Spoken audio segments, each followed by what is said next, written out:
baik, selamat malam. Nah, di sini saya akan mempresentasikan hasil penelitian saya dari bab 1 sampai ke bab 3. Nah, dari penelitian ini saya ambil judul efektivitas sistem pembayaran digital berbasis QR code dalam meningkatkan efisiensi antrian di Opelos 77 Carwash. Nah, sebelum saya lanjut, perkenalkan nama saya Joli Nusmo dengan NIM 2201010510. Nah, ada latar belakang dari penelitian ini, di mana latar belakang sistem pembayaran digital berbasis QR code merupakan inovasi yang memungkinkan pengguna untuk melakukan transaksi keuangan dengan cepat dan mudah melalui pemindahan kode menggunakan perangkat mobile. QR code atau Quick Response Code adalah jenis kode batang dua dimensi yang dapat menyimpan informasi dalam bentuk digital, termasuk data transaksi. Nah, ada beberapa latar belakang dari penelitian ini. Yang pertama, rumusan masalah. Nah, rumusan masalah ini dibagi menjadi dua pertanyaan. Yang pertama, bagaimana efektivitas sistem pembayaran digital berbasis QR code dalam mengurangi waktu antrian di Opelos 77 Carwash. Nah, yang kedua, bagaimana dampak penerapan sistem pembayaran QR code terhadap kepuasan pelanggan di Opelos 77 Carwash. Nah, berikut yang kedua ada batasan masalah, ya. Batasan masalah ini, penelitian ini analisis terbatas pada penggunaan sistem pembayaran digital berbasis QR code di Opelos 77 Carwash selama periode tertentu. Fokus penelitian ini akan mengamati pada pengukuran waktu antrian sebelum dan setelah implementasi sistem, serta faktor-faktor yang mempengaruhi penerimaan pelanggan terhadap sistem ini. Nah, yang ketiga, tujuan penelitian menganalisis efektivitas sistem pembayaran digital berbasis QR code dalam meningkatkan efisiensi antrian di Opelos 77 Carwash, mengidentifikasi faktor-faktor yang mempengaruhi penerimaan pelanggan terhadap penggunaan sistem pembayaran digital berbasis QR code, dan yang terakhir ada manfaat penelitian. Manfaat penelitian ini memberikan wawasan bagi pengelola Opelos Carwash untuk meningkatkan pengalaman pelanggan melalui implementasi sistem pembayaran digital yang lebih efisien. Nah, berikut ada penelitian terdahulu, di mana dalam rangka mendukung penelitian ini, peneliti perlu mencari dan memahami penelitian sebelumnya yang relevan. Hal ini penting untuk menghindari terjadinya kesamaan atau duplikasi, sekaligus membantu mengidentifikasi hubungan atau korelasi dengan penelitian yang akan dilakukan. Nah, beberapa ringkasan penelitian terdahulu akan disajikan sebagai bahan pertimbangan dan referensi. Yang pertama, penelitian pertama dengan judul Standarisasi dan Implementasi QR Code dalam Sistem Pembayaran Digital di Indonesia, yaitu Bank Indonesia 2019. Dan yang kedua, penelitian kedua ini analisis penerimaan e-wallet di Indonesia, yaitu FATI 2014. Dan yang keempat, penelitian keempat dengan judul faktor-faktor yang mempengaruhi penerimaan QR code, yaitu Hendrawan dan Sari 2022. Dan yang terakhir, penelitian kelima dengan judul penerapan teknologi pembayaran seluler kode QR selama COVID-19, yaitu SAT-DKK 2022. Nah, saya sedikit menjelaskan dari beberapa perbandingan penelitian tadi. Nah, yang pertama itu Bank Indonesia 2019 menunjukkan pentingnya standarisasi QR code (QRIS) dalam meningkatkan kepercayaan pengguna terhadap transaksi digital.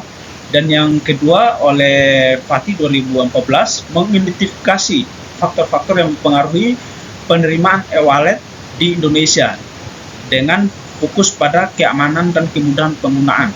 Dan yang ketiga, oleh Prabowo DKK 2021 mengeksplorasi pengaruh sistem pembayaran digital terhadap waktu antrian di restoran.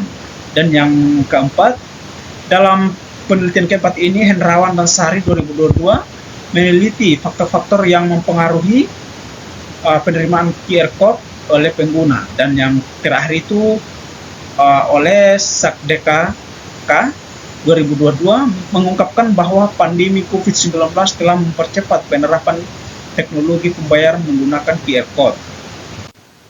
Nah, berikut ada analisis dan perancangan. Nah, ada beberapa analisis dan perancangan. Yang pertama, lokasi dan waktu penelitian. Penelitian ini dilakukan di Opelos 77 Karwas yang terletak di Jalan Tukat Barito Timur dan Pasar Bali.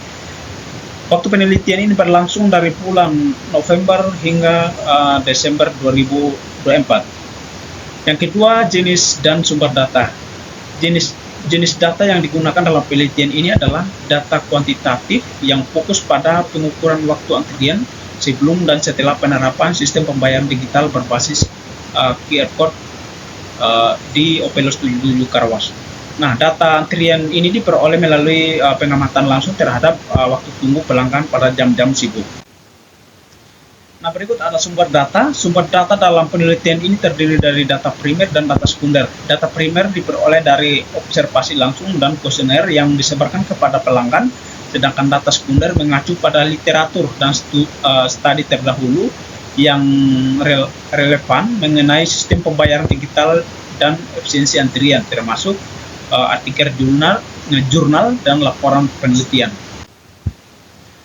Nah, yang berikut ada instrumen penelitian, di mana instrumen penelitian meliputi perangkat keras dan perangkat lunak.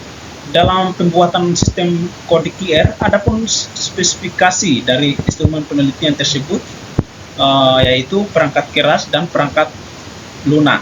Ya, adapun perangkat keras yang digunakan dalam penelitian ini yaitu laptop dan HP Android, dan yang perangkat lunak yaitu aplikasi pemindah kode QR, bahasa pemrograman Python, dan Google Chrome. Nah, ada metode dan teknik pengumpulan data ya. Metode teknik pengumpulan data yang digunakan dalam penelitian ini adalah sebagai berikut. Yang pertama, observasi, yang kedua, kuesioner, dan yang ketiga, studi pustaka. Nah, seperti pada gambar di layar ini, ada beberapa tahapan pada pendahuluan. Yang pertama, mulai dari tahap penelitian,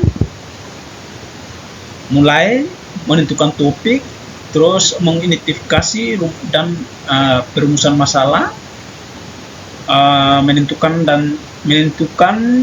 tujuan penelitian, dan berikut menentukan batasan masalah dan metodologi penelitian, dan yang terakhir studi pustaka, melakukan studi pustaka dan selesai.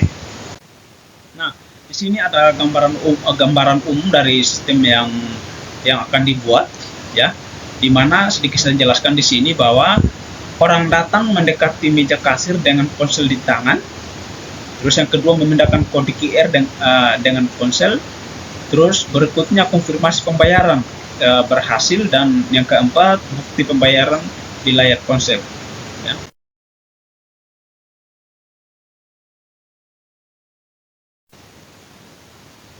Demikian yang bisa saya presentasikan malam ini.